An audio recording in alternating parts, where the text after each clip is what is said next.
24 hours with JB. Let's talk. Work a job or create a job. Be a boss or work for a boss. This is what's been on my mind lately. This is between you and I. We're going to get a little personal on this one. This is between you and I. Not just as of lately, but these thoughts have come about time and time before, right? But the more that I'm climbing that ladder, the more that I'm starting to figure things out, I say to myself, oftentimes, why are you still working for someone else? You have the potential, right? You have the capabilities, right? You've came this far in such a short period of time.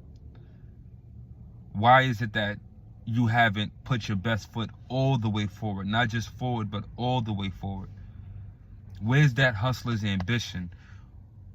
At your core as well as your heart, you know deep down inside that if you were to just lock in 6 months, forget about the income that's essentially boxing you in, forget about being dependent on somebody else's payroll to provide enough food to feed your family, forget about that.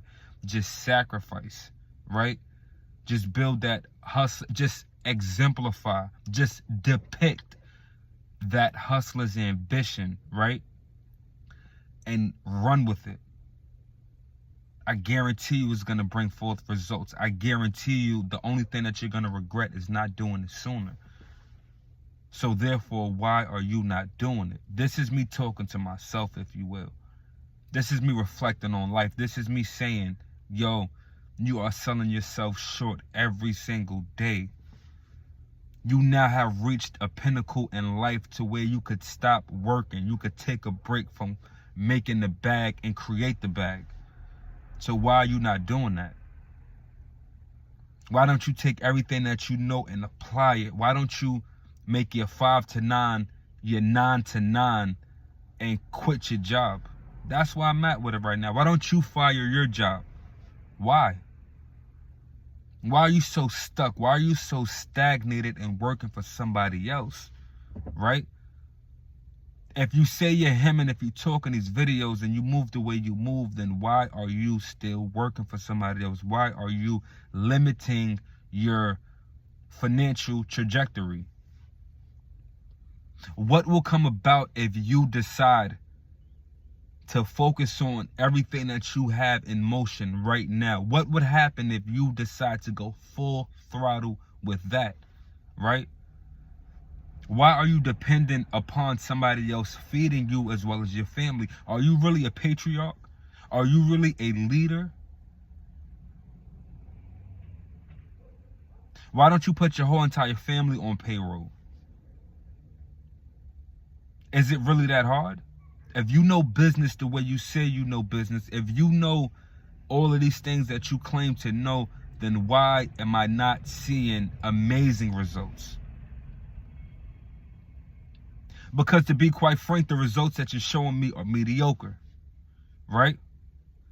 The results in which you've been given, they may be magnificent, but to who?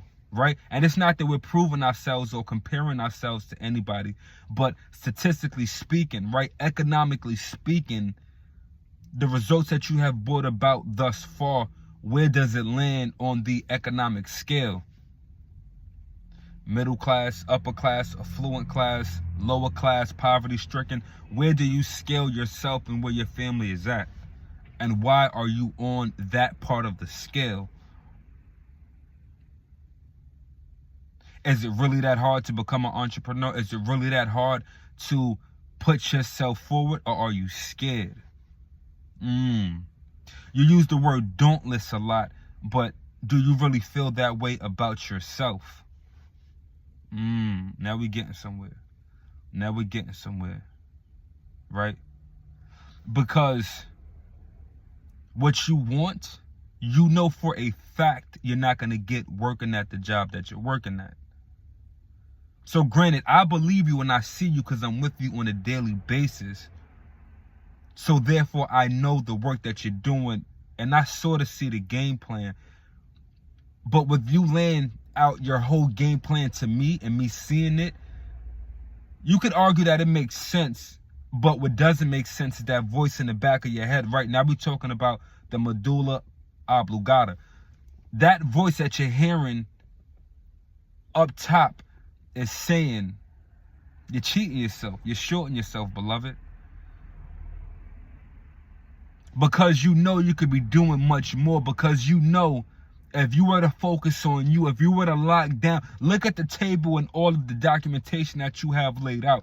If you were to execute plan A, B, C, D, E, and F in no particular order or chronological order, you would therefore rise above the above, right? But the reason you're not doing that is because you're stuck in that 9-to-5 box, because you're waking up daily and going to make someone else's family rich. You're waking up daily and funding somebody else's hedge fund. You're waking up daily and allowing somebody else to bring their entire family on a family vacation out the country.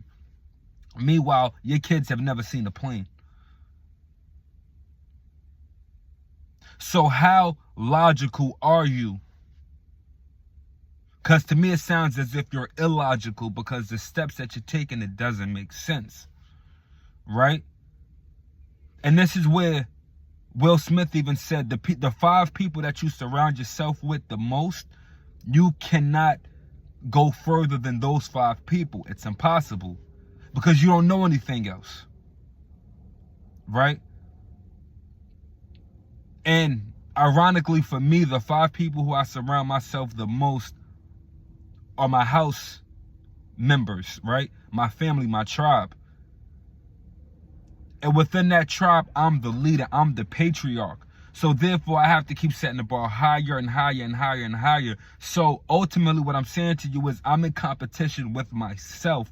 I'm in competition with the world, if you will, right? But what are you gauging that competition of, right? And why are you limiting your trajectory? You're only getting older, beloved. The clock is not reversing, right?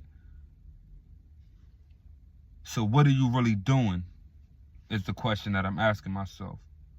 When are you really gonna say, forget this, I'm locking in on this, I'm zoning all the way in on me and what I know I'm capable of doing, and really do it? Because you're moving again, but the things that you've seen in life, the things that you've been blessed to see in life, the experiences that you've been blessed to experience, right?